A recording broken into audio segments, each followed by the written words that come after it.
the origin of it, I'm not sure how I kind of got to the point, where that concept existed, but where it really became important was when, I ended up, I have my wife and we have kids.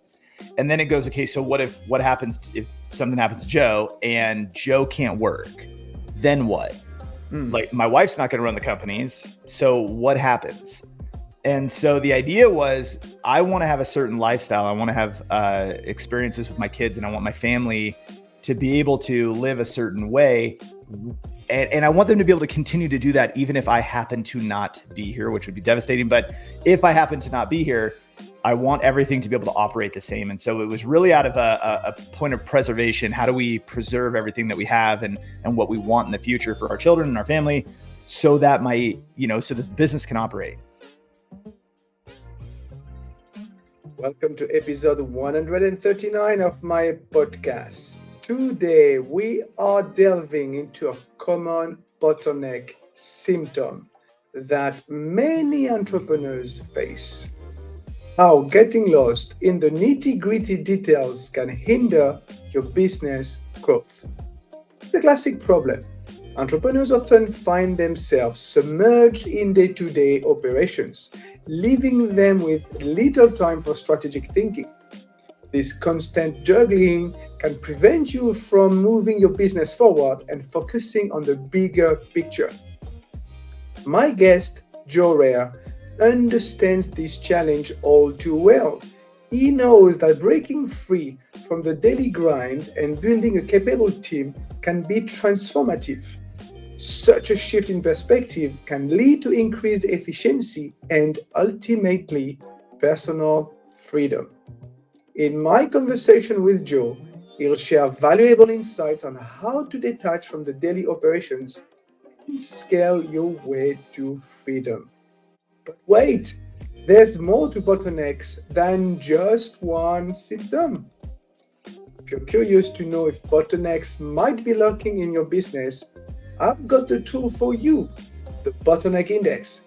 It's a quick and accurate assessment that evaluates potential bottlenecks and their impact on your business.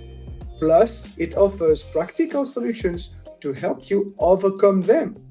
You can find the link to access this resource in our show notes. So stay tuned and let's tackle those bottlenecks together. Hey, Joe, I know it's summer for you, so no skiing.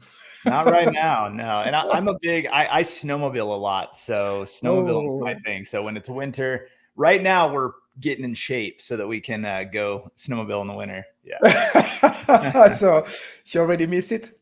Oh yeah, I miss the cold, but it's nice. For Montana, some of the summer weather here is unmatched. It's beautiful. There's so much to do. It's so much hiking and outdoor activity. So this is the place for summer activity for sure. So let's start into the conversation. And I believe that the biggest risk entrepreneurs face isn't a lack of cash flow or marketing. It's actually themselves, right? Yeah. That's what I call becoming the bottleneck in your business. And you seem to have learned that lesson, because when we first met, you told me something that really stuck with me. You said, I've created businesses trying to answer one question. What happens if Joe dies? Tell me more about it. How did you come up to that realization?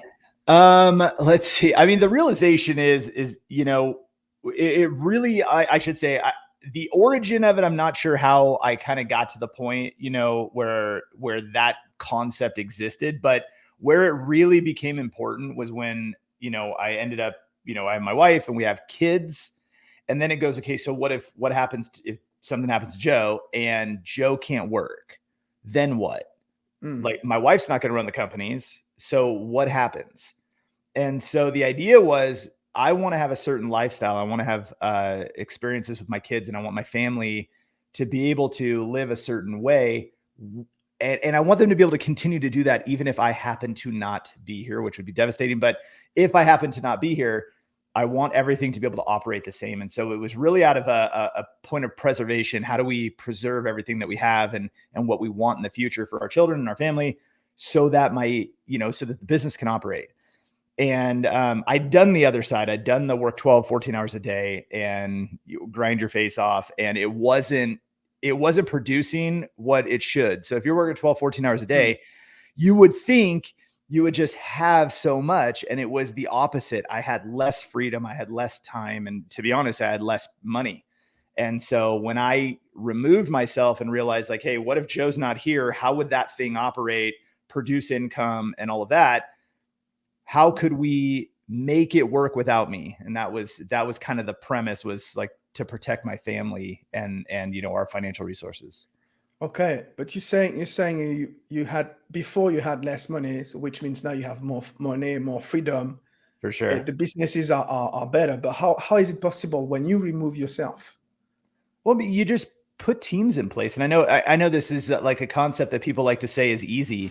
It's not. It takes a lot of strategy. It takes a lot of trial and error. It takes a lot of mistakes. It takes tons of failures. And, the reality is, though, if you look at business organizations, they're not supposed to require the entrepreneur, the CEO, the owner, whatever, to be in the mix doing it. That isn't why we start businesses. All of us start businesses for freedom. Freedom in some way. Freedom could be as simple as I want to do things my way. So I want to do my own, my own business. I want to do it my way. It could be I want more time.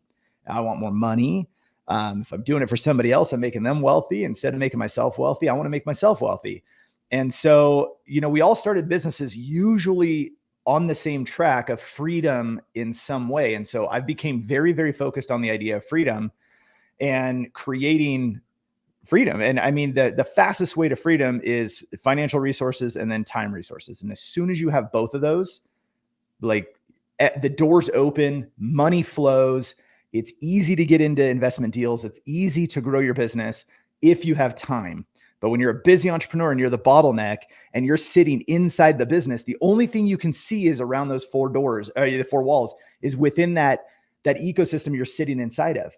The moment you remove yourself and you stand up top above it, it's unbelievable what you see. So what did you see? Well, I just saw that I was part of the problem on why the company couldn't grow. And I learned a ton about myself. I thought, hey, in growing up in sports and stuff, I was always, quarterback, point guard, like the leader, right?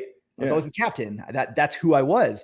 So when I got into business, I thought, well, that's obviously I'm going to be the leader. And what I learned is that I'm not great at leading business teams because my idea is the vision. I like the vision of the business. I like the strategic, outlook and trying to figure out where the company's going to go. How do we allocate resources to the right place? But on the day-to-day operations, I have zero interest in operating it. And so that was a huge thing for me to understand, is that I don't want to operate the company. So I'm not great at leading the teams that operate the company, because all I want to do is create and do more and find bigger things and figure out ways to make things bigger and better. I need operational people. So the idea of, I forget what the book is, right? But you have the visionary and the integrator. And when I first heard that, I was like, oh my God, that totally makes sense. I'm not an integrator. I need somebody else to go do it. And as soon as I figured that out and we put somebody in place to go be the integrator, sky's the limit. It was so easy. And then they ran the teams, they managed the people, they ensured, reporting, and everything was working smoothly. And I got to come in and say, hey, how's everything going? How are things looking? Yeah. Great. Let's look at some numbers. Okay, cool. Let's go here. And it's really allowed me to focus on my strengths and really push through there. So it's interesting what you're saying. You talk about a book. I mean, other entrepreneurs that I've talked to, they come up to a realization. What maybe a coach or a lot of people also mention books, but usually it's an external factor. It could be like one of your employees. But what you said is the most difficult part was to come to the realization. The easiest part was to do something about it. Yeah. Right? Yeah. Why? Why is that, do you think? I think that self-awareness, which it's kind of getting talked about a lot. It's getting talked about much more often now than it probably has over the past, 20 years. Self-realization and understanding who you are and what your strengths are I think is one of the fundamental most important things if you're going to operate a company. So I know that I can hire and put somebody in place and actually they can do the things that I'm not good at. And that it is so much faster. And if you want to talk about creating velocity in a business, fastest thing you can do is you could put somebody in place to take your weaknesses on that happen to be their strengths. And then you guys team up and you guys fly. And I think we've been really, really successful at doing just that. We can find the gaps. We can figure out what the challenges are. Okay, Joe's not going to be able to do that. This other person can't do that. So we fill that gap with somebody who's exceptional in just that one area. And then we're off to the races. And so, I mean, it truly is about building teams. It's about building, our processes and our systems and using human beings to actually execute it. And there's technology involved too, but I mean, organizations are teams, and it's teams of people. And so people are made of businesses are made of people. That's right. 100%. Yeah. That's exactly it. But still, I see so many entrepreneurs being stuck. Yeah. And because of one of the symptoms, the bottleneck symptoms that I call the inability to let go. Yeah. You want to take it for yourself, and you just like, no. I don't want to give control to someone else. It could be like the bank account. It could be like empowering your team to make decisions, because usually they're afraid of something. Was that a challenge also for you? In the beginning, it was super challenging because when your own money, and this is what I've kind of come to realize, I think this is the thing. And I've through conversations with clients and hearing people having trouble delegating and getting out of the way, a lot of times it comes down to, this is my nest egg, right? This is my money. I'm investing in this and I'm putting my heart and soul into it. I'm putting my time into it. I'm, my time away from my family or away from the things that I love. I'm putting my time and my money into something, and they want to protect it. And I can respect that. Yeah. What they don't understand is that by providing opportunities for other people, you actually increase your own opportunity. And I think that the challenge with delegating and with letting go is that people really, and this goes back to financial literacy, where most people don't have financial literacy. They don't understand the language of money. And so what happens a lot of times is that they hoard money, and they want to hoard things, and even the control of their business. When they clamp down and want to hold on to it, what it does is it literally suffocates the money flow, and you can't grow. And I see this a lot because we deal with a lot of agencies, and they'll get virtual assistants and they'll work with our company, and then all of a sudden you go, okay, but the company hasn't grown. Then they have to let their VA go because they don't have enough financial resources. And a lot of the companies, and it's simply because they just don't understand. Yeah, if you would have just gotten a second VA, created space, created opportunity for the company to grow, you wouldn't be in this situation. And, and so I think it's challenging for people because they're afraid to spend money, let money go, let things free flow. Like, money doesn't like to be, hoarded. Money needs to flow. It needs to move. And I think, I believe that it's a financial fear more than anything else is one of the reasons people can't delegate. They're afraid to let things go. And they think there's more, and I think there's more, they believe there's more importance in the things that they want to hold on to. Like example is email, right?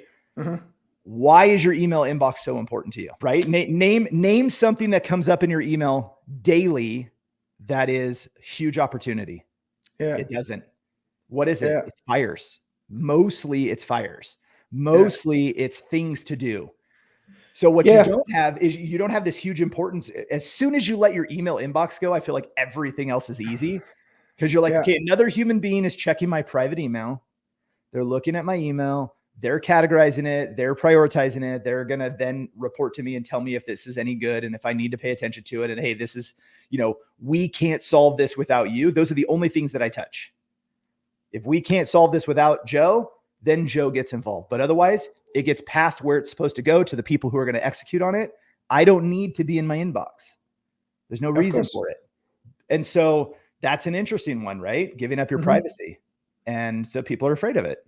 But the moment that you do, you have all this free time. You have all this free mental space. Yeah, and exactly, and that's a great point, because I think a lot of entrepreneurs don't understand what entrepreneurship is really about. Yes. I mean, at the beginning, when the business is small, you have to do everything, granted, Yes. by yourself. Okay, it's fine. But then they go to the point which you were talking about, the inbox. I think it's because it keeps them busy. It keeps people Yes. busy. Yes. Fake work. Yep. So it gives you this sense of moving, being busy, moving, but not achieving anything. Correct.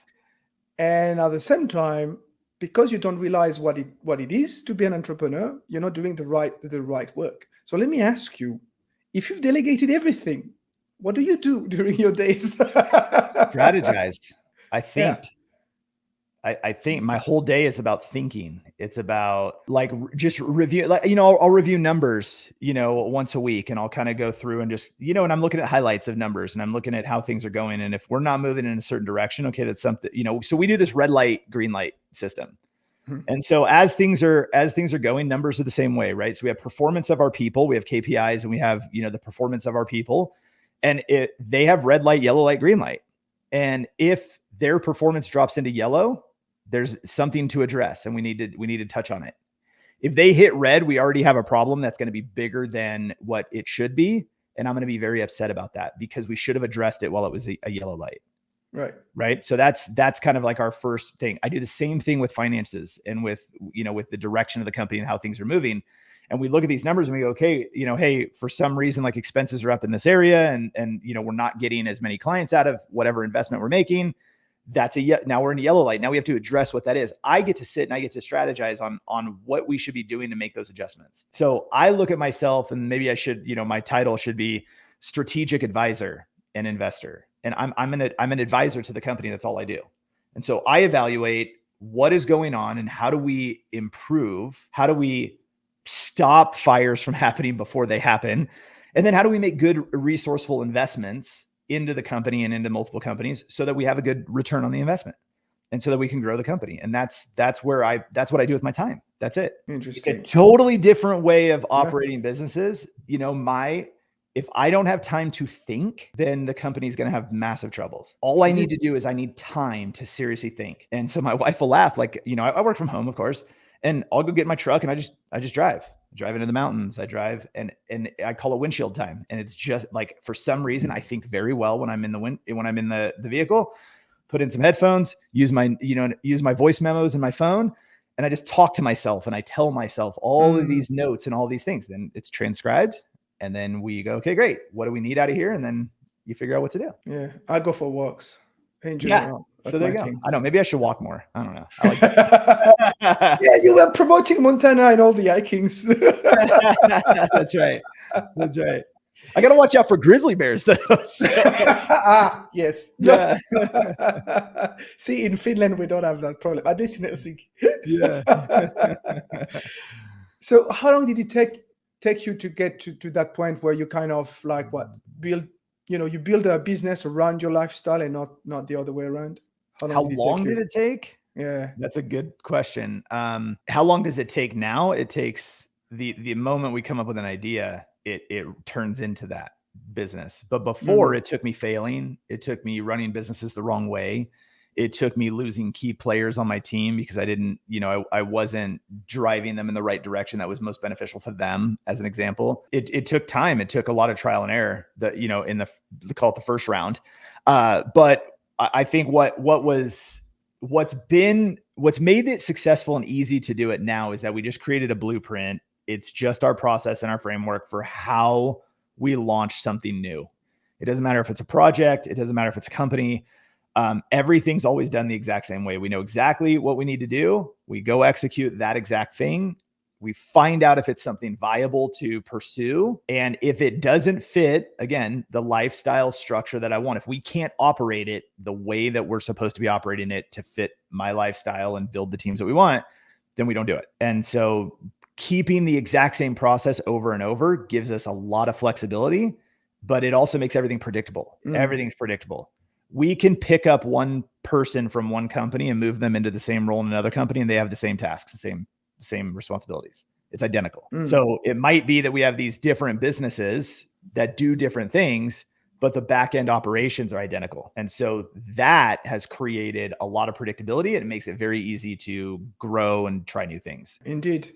And is this something that now today you're trying to teach your clients? Like, for instance, Yeah, with level I mean, 9? I would love to. Here's what's interesting about people is unless they're pursuing how to do it, trying to convince a client like, hey, you should do it my way, doesn't work.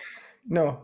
And it just hasn't. So, I've had thoughts recently, like, I've never really put a course together that taught this. And I thought, maybe I should, and I should just put it out there, launch it, make it really inexpensive so people can afford it. And just go and with the only intent is just say, look, like, this is how I've done it. And, I've done some pretty cool stuff, like I'm 42, so I'm not, young and kicking, but I'm not old either. And I've got a ton left to do, and I've got lots of opportunities to pursue. And what I do know is that, like in the intro, you said, we have 4 companies that we operate, but the reality is now we're up to 6. And we just launched 2 over about 90, 120 days with 2 companies. Both of them are profitable. Both of them are completely operated by other people. And both of these new companies, we use the same process, and we were able, for example, we were able to build one of them to what will be a 7-figure business, right? We're already doing 6 figures every single month. That one, we did that in like 40 days. Right. And so when people think building a business is hard, it's like, well, I understand, but that's just because you don't have a blueprint. You don't have a map. So I've thought about building some sort of a course, a program, something just to show people like what I've done. Cause I keep getting asked, we do these podcast interviews and everybody asks, like, okay, how are you able to do it? It's not that I'm magic. It's just that I figured out something that works really well, and we keep doing it. So it's not like we're doing something unique, right? We just keep doing the same thing over and over, and it's working. So I guess I could document it and share it. Yeah, indeed. That would be very interesting to share your experience. You mentioned, you had like a lot of failures, a lot of learnings along the way. Somewhere, I think it's in your LinkedIn description, or I read something like saying like the road was definitely made of dirt with a lot of potholes. Yeah. Can you mention some? I bankrupted myself in real estate the first round because I was in my mid-20s and I was an idiot and I didn't know what I was doing. I got into it. I sold my first company when I was in my early 20s, and I was young, and so I didn't get as much money as I should have. Looking back, I'm like, oh man, all I had to do was ask for more, and they would have been like, yes, 100%. And so I didn't get as much as I wanted, but it got me into real estate. And in theory, I had a good run and it was working really, really well for the time. The problem was I didn't have any experience to know when to see the signs of things were going to get bad. So when the market crashed in 08, 09, I was wrapped in the middle of doing a bunch of fix and flips, and I had a bunch of properties, and I had to give 8 properties back to the bank. And so it was, and then so now I'm back to whatever's in my bank account is all I have. And it wasn't much. And so then that put me in a place where I go, okay, well, I don't want to make that mistake again. And so then I built a business using the model of the 4-hour work week. And I literally read the book, sat down at my kitchen table, and page by page, literally paragraph by paragraph, I built a business identical to the book. And it ran for years. I made one mistake that ended up making the business close down, which was, and they said, Tim Ferriss says in the book, don't build a business on ingestibles like supplements and things. And I did. and the product was a supplement. And, I think I was, 5 years in or something like that. And the FDA decided, hey, this product's not allowed to be marketed anymore. Right. Because it was a homeopathic natural supplement. Anyway. So, okay, game over, company's down. But what's great about that is that failure led me into using virtual assistants on a daily basis forever. So I hired my first VA in November of 2008 to work in that business, in that e-commerce business. And I've had a team working with me every single day since that day. And so it's allowed me, it's like that failure then helped pave the way, so that's one. And then, I have a great team, and actually I made a huge mistake last year, about a year ago, in my leadership and where we're driving the company, and I have somebody who's in a position as an operations manager. She's phenomenal. She's top tier. She's making phenomenal money, especially, she's in the Philippines. We're paying her US wages. And I screwed up because I was pushing and I wanted to drive her into an actual C-level role. And that's what I wanted her to be. I wanted her to be a C-level executive. I wanted her to have equity in the company. And that's where I wanted her to go. The problem was that whether she wanted it or didn't want it, doesn't matter. It was the fact that it was not the right place for her to go. Her career would not succeed if she moved up. And I was too narrow-minded and focused to see that. So what ended up happening is I blew her out, and that part of the company blew up. We lost her completely in the company. So she's no longer with us anymore. All because my mission was to drive her forward into a place that she shouldn't have gone. And Talking about being the bottleneck in the business. There was. And it's like, you know what? Everything runs better when Joe's not around. I should, get me out of here. And so as soon as I leave, everything gets better. And and it was like, you know what? I look back and I'm like, she was operating everything phenomenal, and I blew it up, and that was stupid. And that was a huge mistake I made. And I vowed to look at people's careers differently and really, really support where they believe they should go, and really assess their skill set, and never try to put them in a position that I think is better if it's not where they need to be. And so that was a huge lesson. That was a gigantic lesson. Yeah, you bet. Can we talk a little bit about the advantages of virtual assistants? I just hired my own virtual assistant. I can see virtual assistants popping up everywhere right now. Yep. But a lot of entrepreneurs don't value their roles. Can you tell us a little bit about that? Well, I think they don't value the roles because they are narrow-minded, and not in a negative way. It's just that we have an understanding that people near you are more qualified. Right? Yeah. People near you are more skilled. And that's just not the truth. So I like to give people the example when this comes up and they're just like, well, can they really do that? I love to bring up this idea. So I live outside of Bozeman, Montana.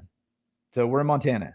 Mm-hmm. There's more people in Seattle than in the entire state of Montana. There's nobody here, right?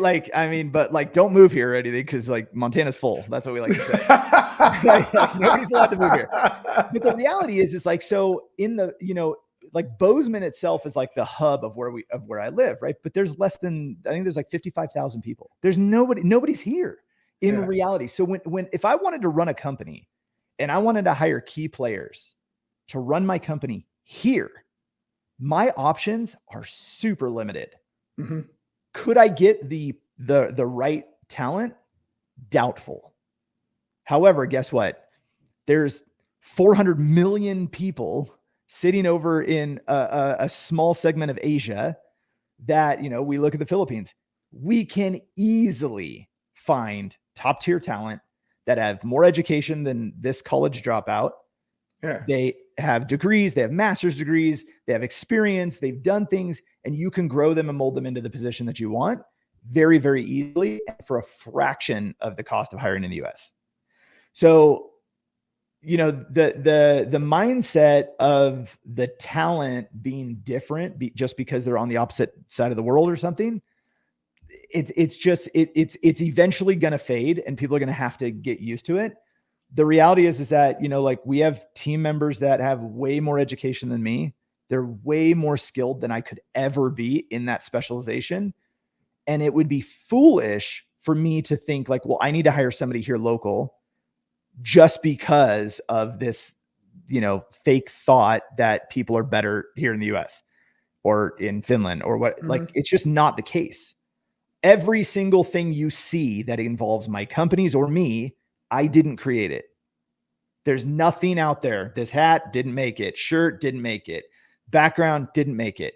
Every single thing you see, every video edited, every audio thing that you see, I didn't do any of it. It's all done by virtual assistants. So what's the value of them? The value is freedom. They create freedom. They give you time back, and they do it at a fraction of the cost of hiring local. Yeah. I lived 20 years in Southeast Asia before Finland. So I can tell you, I confirm that there are a lot of talents over there. And the unbelievable. Filipinos are very close to America in Yes. terms of And that's culture. how we landed there is Yeah. that, I tried everything. I tried India, I tried Sri Lanka, I tried Pakistan and Vietnam. And we tried all these places. When I hit the Philippines and noticed they wear our clothes, they listen to our music, they watch our movies. And I'm speaking from the US side. And street signs are in English, universities teach in English. And I'm like, they get it. They understand our culture. Yeah. And they mimic our culture. And because they do that, it's super easy to have them work on things more than what I found in other countries. Not saying that somebody can't in another country, but that's just what I found. And it's been amazing. Yeah, absolutely. My VA is from Madagascar, so she speaks French. Yeah. I'm French, but she's great. She does, what she does. She takes initiative. I'm like, yeah, sure, go on. Yeah. Things I didn't think about. Like, she's really part of my team, of my small team of myself and her and someone else. But that's it. And I love you it. treat them like a team member, they will perform like a team member. But if you treat them like they're some outsourced person over there and you're not going to give them the same respect and time, that's what you're going to get then. All you have to do is treat them like they belong sitting next to you. And as soon as you do that, you will have success. Great. Yeah. These fantastic conversations bottlenecks, man. I have 2 more questions for you. Fire. First, if you take your entire experience, of winnings, potholes and dirt and everything, and summarize it into one practical recommendation for aspiring entrepreneurs, what would it be? Go fail. Go fail. Go fail fast. Fail, fall down, get back up, do it again. So I can attribute 2 things to building companies that are successful very, very fast and then sustain themselves, and that don't require me. And the first one is that we fail very, very fast. So we go out and we try something while most people are still trying to get their designs right and get their stuff pretty and build their landing pages or their website or try to figure out exactly what to say. We've already attempted to sell our offer, our product, our service, our, a business. We've already tried to sell it 100 times. So the first thing that we do is we go out and we try to figure out, can we fail? Can we figure out, can we disprove our excitement in this venture? And so for one of the companies we just launched, that was the first thing that we did. Okay, this sounds like the most amazing idea. I love it. I'm excited about it. I'm all in on it. But will anybody give us money for it? So the first thing we did, let's go contact everybody. All of our existing clients, let's go contact, and we just went down the line and we just started asking people for money. Let's go. Would you buy it? Would you buy it? Would you buy it? Yes. And as soon as we develop, we go, okay, we've got, almost 20 clients here. This is a real business. It's already generating, it'll do $250,000 if we just sustain this for the next, 10 months. This is a real business, right? We can do something great here. So then we said, okay, now let's create a brand around it. Let's build our website and all that stuff. And boom, now we have a company that's doing 7 figures. It was like that. And then the second thing is we have a process that we can drop that into. And because our process is so replicable, right? It's the exact same thing every single time. We can start anything, figure out that it's viable, drop it into that process, and boom, you have a full business. And so, but the number one thing I would say is for people to go fail, go try to make mistakes and learn from them. But if you don't take the lesson from the mistake, then there's no point. And you should probably just, So go make the mistake, but learn the lesson. Great. Last question. How can people contact you? Very easy. If you want to go to level9virtual.com, on the top right-hand corner, there's a book a call button. That's a fast way to get in touch with us. Or you can email me, joe@level9virtual.com. Amazing, Joe. Thank you again for your time today. Yeah, my pleasure. Thank you for having me. And thank you for listening. I hope you enjoyed today's episode with Joe and learned something new about the entrepreneur bottleneck. Let me know if you have any questions or comments about the show. I love hearing from fellow entrepreneurs, and I'm always happy to engage in meaningful conversations. In the meantime, I'll see you in the next episode. Bye.